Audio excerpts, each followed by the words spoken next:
bamwe muri bamemba banyacujwa twimuke sako murore Mitoma bahabwirwa kongera kugura emigabo ebase kuhama hamwe no kubasya habigenderwe bagitandikireho ebirimo kurwana sobworo hamwe no kwetungura konka tukatandika n'umutwaro gumwe niyo mitwarena abantu batwegitaho hati turiyo muri members 13 so sakweji nemwe ahabinatandikire ndi kansara kwenda kuyamba abantu nabo ngu bagire aho kwiha esente bayenda kweguza bagire aho kubika nagitandika antyo nuko turi sakweji ekatandikira aha musinge gwekereziya eje yanyashizwa parish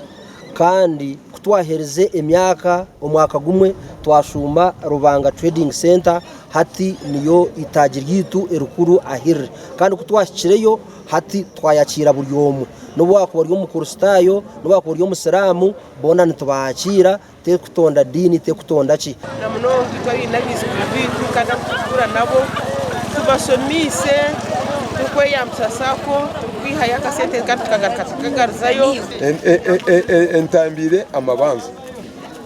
ecya kabiri no muziri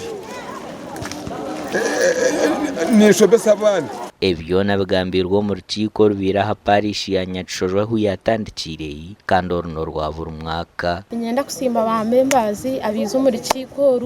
rwo mu rundu rwa 15 bamembazi muizo mbwinji munonga umwaka gwahwire hakiza bamemba bishatu konko mwa umurizo beri abantu bizo mbwinji konka nkitwe ka office yitu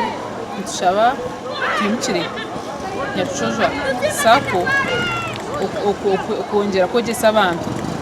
ebintu eby'abantu abeterine ikiroto cyanje ni nyenda ndebe eryo mu billions erikukora om billions kandi tegurize handa hantu tukatandikira aha parishaha twashuma Rubanga no tuyine headquarters zitu konka tuyina ka outreach